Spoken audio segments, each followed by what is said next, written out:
Salut Thierry, Salut Bob, salut Bobby. bienvenue sur les Fous du Volant. Avec plaisir. Fais-nous saliver un peu, présente-nous ce chef-d'œuvre. Ouais, Made in France. Made in France, tout à fait. Je vous présente une DS21 M Palace de 1972. Alors c'était la particularité de ce véhicule, c'est que ça a été un véhicule officiel. Donc elle était sur la région parisienne et elle était stationnée à l'ambassade du Cambodge sur Paris. Elle y restait une année, donc toute l'année 72. Voilà. Donc j'ai eu la chance d'acquérir ce véhicule vraiment par hasard. Et c'est mon bijou. Ça fait combien de temps que tu l'as? Et ça fait bientôt 35 ans que je roule avec. 35 ans d'amour. Voilà, tout à fait. C'est indéniable. Il y en a une à la maison qui dit pas pareil, hein, mais bon. Voilà. C'est vrai qu'elle a sa petite cote aux expos, hein? Oui, T'as un oui, petit tout à peu de fait. monde autour de toi. Toujours, en général. Voilà. Bon, je la présente, j'essaie de la présenter aujourd'hui comme je la présente ici, avec les drapeaux, avec un petit peu de superflu, mais ça permet d'assumer ma volonté de la présenter sans que moi je puisse intervenir, quoi. Il n'y a pas besoin. Qu'est-ce qui a fait, d'après toi, que cette DS ait marqué son époque? Ce qui a marqué pour son époque, c'est la ligne, bien sûr. La première chose, c'est la ligne. Parce que ça a été un véhicule qui a été dessiné par Bertoni, si vous êtes un peu au courant. Donc la ligne est hyper importante sur une DS, c'est ce qui a marqué. Et la deuxième phase, c'est tout ce qui est hydraulique, donc qui est dû à Citroën. Et là aussi, ça a été quelque chose de compliqué. Et on n'aime pas. Voilà. Après, chaque personne voit la chose comme ça. Mais surtout, au départ, c'est la ligne. S'il n'y avait pas eu Bertoni, il n'y aurait pas eu la DS. Voilà. Elle a été dévoilée en quelle année au salon de Donc Paris? la première DS est dévoilée en 55 au salon de Paris. C'était la DS 19. Hein. Donc c'est une voiture avec sa ligne, qui était complètement futuriste à l'époque, puisque les gens ils voyaient ça dans la rue. C'était un ovni. Voilà. Un ovni pour l'époque. Avec un CX qu'on appelle le CX, le coefficient de pénétration dans l'air, dans l'air. très travaillé. Hein. Voilà, tout à fait. Ouais. Je n'aurai pas le chiffre en tête, mais je sais que pour l'époque, c'était travaillé. La version avant, c'était la traction, c'était un mur. Voilà. En comparaison. En Ouais. comparaison. C'est ce qu'on entendait souvent il y a quelques années. Eh ben, Voilà. n'hésitez pas à nous dire dans les commentaires hein, si vous connaissez le CX, le coefficient de pénétration dans l'air de cette DS. L'important sur cette voiture, c'est tous les chromes qu'il y a. C'est la totale, quoi. Si t'aimes pas les chromes, t'achètes pas une DS. Hein. Voilà, exactement. Bon, mais s'il n'y a pas de chrome, il n'y a pas de rouille. Hein.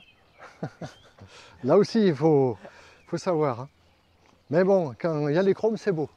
Regarde-moi cette ligne à l'arrière. Là. Magnifique. Le détail qui tue, c'est les clignotants intégrés Eh oui. au-dessus de la vitre.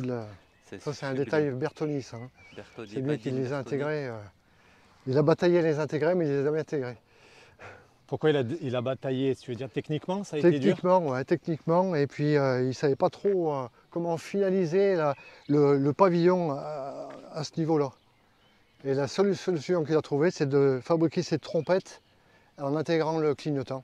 Cette finition au niveau de ces clignotants qui fait qu'elle a un cachet impressionnant.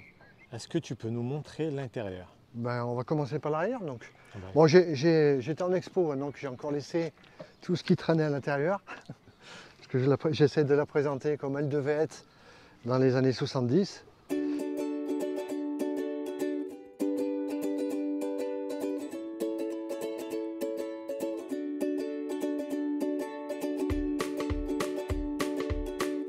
C'était un volant monobranche. Il faut bien avouer que la DS c'était un fauteuil roulant. Que vois-je? C'est un téléphone d'époque? Qu'est-ce que c'est? Non, alors sachez que le téléphone c'est moi qui l'ai installé, mais que le véhicule a été équipé d'un téléphone puisqu'elle a une antenne sur le coffre. La particularité de celle-ci, c'est qu'on a une bague ici qui se dévisse et qui permet de prendre le gain au niveau du téléphone pour avoir une meilleure réception. Donc il monte ou qui descend. Alors que toutes les antennes d'époque, c'est un ensemble. Voilà. Bon, il est où Thierry, l'autocollant président CB? Les années 80, Il n'y en a pas. ça serait gâché. Ouais. Donc voilà. Mais bon, ça a été la complexité pour cette voiture, c'était de trouver les renseignements justement. Parce que j'avais des brimades, des petites choses qui ne collaient pas avec la voiture. Et les recherches ont été longues. Mais bon, j'en suis arrivé là aujourd'hui. Le résultat est sublime. Voilà. On passe au coffre. Ouais, le coffre, Ouais. on l'a pas fait. Le coffre, il est encore dans Et son état le d'origine. petit hein. détail qui tue aussi, si je peux me permettre, On se dit. c'est qu'il n'y a pas de montant sur les portières. C'est le principe, c'est monté comme un cabriolet. Ouais. La voiture était conçue comme un cabriolet justement. Donc pas de montant au niveau des portes, des renforcements au niveau des portières et des vitres qui s'effalent totalement. Voilà. Ça permet de... À l'époque, t'imagines, Bob? Voilà. Donc on a des ressorts, un système de ressorts et tout qui est dedans, qui quand on ferme la porte permet d'avoir une vitre qui s'incline légèrement pour venir Incroyable. plaquer pour l'étanchéité. Incroyable. C'est Super. conçu vraiment comme le cabriolet. On fait pas mieux aujourd'hui. Hein. Voilà. À savoir que sur les premières DS, c'était juste un bouton pour ouvrir, il n'y avait pas de poignée, rien du tout. Voilà. Donc si je me rappelle bien, on a un coffre qui est normalement... Bon, moi j'ai mis une roue de secours quand je roulais beaucoup, c'est vrai que je devrais l'enlever, c'est vrai. Mais on a un coffre qui est pas loin du bête cube. Donc des valises, ça rentre. On peut mettre des valises dedans, il n'y a pas de souci. Ben, si vous voulez bien, je vais vous présenter sous le capot maintenant. On va aller voir ça. Avec plaisir, Thierry. Donc sur une DS, il y a deux ancrages de capot. Un à droite, un à gauche. Là, et exactement à l'opposé. C'est ça, ce petit crochet Voilà, là. c'est ce crochet-là. D'accord. De l'autre côté aussi. Et un crochet, pareil à l'extrémité. C'est une sécurité parce qu'un capot qui se lève sur la route, c'est pas rare sur une DS et ça fait un drôle d'effet. Ça sent le vécu. Voilà. Du coup, tu as une roue de secours derrière et une roue de secours Non. devant. La roue de secours derrière, c'est moi qui l'ai mis parce que les premiers temps que je l'avais, je roulais beaucoup. Et ma roue de secours avant était en moyen état. Voilà, donc c'était une sécurité supplémentaire. Ok. Voilà. Bah, très bien. Donc aujourd'hui, la roue avant est en meilleur état puisque c'est une roue que j'avais sur la voiture que j'ai montée. Donc voilà. Et surtout, la partie qui est étrange sur cette voiture, c'est la caisse à outils. C'est du scandinave. C'était surtout les voitures scandinaves qui avaient ça, pas en France. En France, vous avez le bidon hydraulique ici. Juste un cache et un bidon hydraulique.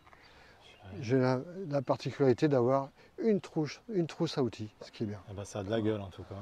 Ça finit un peu plus sous le capot. Voilà. Franchement, c'est chouette. Qu'est-ce que tu peux nous Donc, dire donc le moteur, c'est un 2 litres 100, c'est la DS21, donc 2100 cm3. Voilà, elle fait 115 chevaux, c'est un carburateur. Voilà. Vous voyez la disposition, le refroidissement. Donc on a un simple, sur les dernières DS, les 23, la capacité du radiateur de chauffage est pratiquement doublée.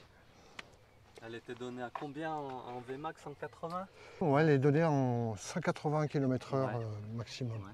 Ça te suffit les 115 chevaux pour s'insérer sur la route ou... C'est pas de la folie, hein, mais ça marche très bien. Dès qu'on arrive à 110, on a toute la pêche de la voiture, donc c'est intéressant. Ça marche pas mal. Tu t'y colles à la mécanique ou... Un ou petit c'est peu, le je suis pas mécano? mécanicien de métier, hein, j'y connais pas beaucoup, mais tout ce que j'ai pu y faire, j'ai essayé de le faire moi-même. Et vraiment, quand je suis coincé, ben, on essaie de faire des connaissances ou d'aller voir les mécanos. Il n'y a pas le choix après. Mais bon, sur celle-ci, j'ai de la chance de ne pas avoir eu beaucoup de soucis. Hein. C'est vrai que pour ça, Eh ben, merci Thierry pour cette présentation. ben, merci à vous, c'est un plaisir. Écoute, merci Thomas aussi d'être venu rejoindre le papa. Avec plaisir. Comme d'habitude, on n'oublie pas de commenter, liker, partager, s'abonner, ça fait plaisir. Voilà, n'hésitez pas à nous rejoindre sur la chaîne. Et puis à bientôt, j'espère. Ben, j'espère aussi. À bientôt. Ciao. Ciao.